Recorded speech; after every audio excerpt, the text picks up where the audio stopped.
पलिया नाबालिग 15 वर्षीय बाल श्रमिक कंचन कश्यप संदिग्ध मौत कांड की नहीं सुलझ रही गुत्थी। अब तक नहीं मिल सका कंचन की मौत का कारण। दोबारा पोस्टमार्टम में भी नहीं हुई बलात्कार की पुष्टि। जनपद लखीमपुर खीरी, पलिया कला। गत दिनों पलिया कला के मोहल्ला मौनी बाबा तिराहे पर अमीर किराना व्यापारी शंकर लाल अग्रवाल की कोठी पर विगत 8 वर्षों से घरेलू बाल श्रमिक का कार्य करने वाली 15 वर्षीय नाबालिग बाल श्रमिक कंचन कश्यप का संदिग्ध शव शंकर लाल अग्रवाल की कोठी पर तीसरी मंजिल के कमरे में संदिग्ध लटकता पाया गया था। मृतका के परिजनों द्वारा बलात्कार कर हत्या का आरोप लगाया गया था। प्रथम पोस्टमार्टम रिपोर्ट में बलात्कार की पुष्टि नहीं हुई थी। तब आक्रोशित परिजनों ने दोबारा बाहर के डॉक्टरों के पैनल से वीडियोग्राफी के साथ पोस्टमार्टम कराने की मांग की थी। इस पर शासन प्रशासन द्वारा दोबारा पोस्टमार्टम कराया गया, लेकिन दोबारा पोस्टमार्टम में भी बलात्कार की पुष्टि नहीं हुई। वहीं पलिया सर्किल के पुलिस क्षेत्राधिकारी आदित्य गौतम भी इस मामले को पूर्णतया संदिग्ध मानते हुए निष्पक्ष कार्यवाही की थी। पर दो बार हुए पोस्टमार्टम के बाद अब तक कंचन की हत्या या आत्महत्या का कारण अब तक पूरी तरह अज्ञात प्रतीत होता है।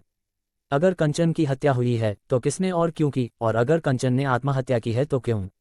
अगर होलसेल व्यापारी शंकर लाल अग्रवाल के घर में हुई इस घटना में उनके घर से कोई इन्वॉल्व नहीं है, तो क्या मृतका कंचन कश्यप का कोई खुद का परिजन उसे परेशान कर रहा था, जिसकी शिकायत भी वह किसी से नहीं कर सकती थी, और व्यापारी के घर में समय मिलने पर स्वतः आत्महत्या? कली कुछ न कुछ तो वजह जरूर है कंचन कश्यप की मौत की, लेकिन क्या? फिलहाल पुलिस कई एंगलों से कंचन कश्यप कांड की जांच में जुट गई है और आगामी कुछ दिनों में इस रहस्य से पर्दा उठने की उम्मीद है। वहीं मृतका के परिजनों के अनुसार मृतका 8 वर्ष से घर में नौकरानी का काम कर रही थी। अब स्थानीय श्रम विभाग की कार्यशैली पर भी सवालिया निशान लग रहे हैं कि आखिर 8 वर्षों से इस व्यापारी परिवार में एक नाबालिग लड़की बाल श्रमिक के रूप में मजदूरी कैसे कर रही थी। इस तरह के और कितने बाल श्रमिक लोगों के घरों और प्रतिष्ठानों में काम रहे हैं। श्रम विभाग को एक अभियान चलाकर ऐसे बाल श्रमिकों को मुक्त कराकर उनको सरकारी संस्थानों में भेजकर उनकी शिक्षा दीक्षा का प्रबंध कर उनको समाज की मुख्य धारा से जोड़ने का काम करना चाहिए। संवाददाता आमिर इकबाल की रिपोर्ट। पहले हुआ है। अगर आप कह रहे हैं कि नहीं, हाँ नहीं ठीक वो अनिवार्य शर्त नहीं सर, बात वो नहीं है सर। जैसे जो टीम की डॉक्टर की टीम थी वो तो थी, जो डॉक्टर की टीम में नहीं था वो कैसे चला जाएगा? वही मिश्रा डॉक्टर के बारे में सुन रहे हैं, जो मिश्रा जो पलिया में पहले पोस्टेड थे और पलिया में जो परिवार अपराधी है उससे क्या रहते थे।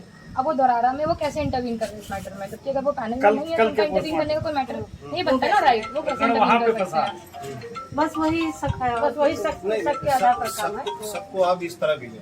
देखिए, जैसे कि कहते हैं जो चीजें लिखी थी, मैं नहीं जान रहा हूँ क्या लिखा था, ये आप लोग जान रहे हैं क्या लिखा था? जानकारी मिली है, जानकारी मिली है, जो जानकारी मिली है हैंगिंग है, उसमें रेप पुष्टि नहीं है। नहीं मतलब उसमें कोई और चोट कुछ नहीं, सिर्फ हैंगिंग है बस।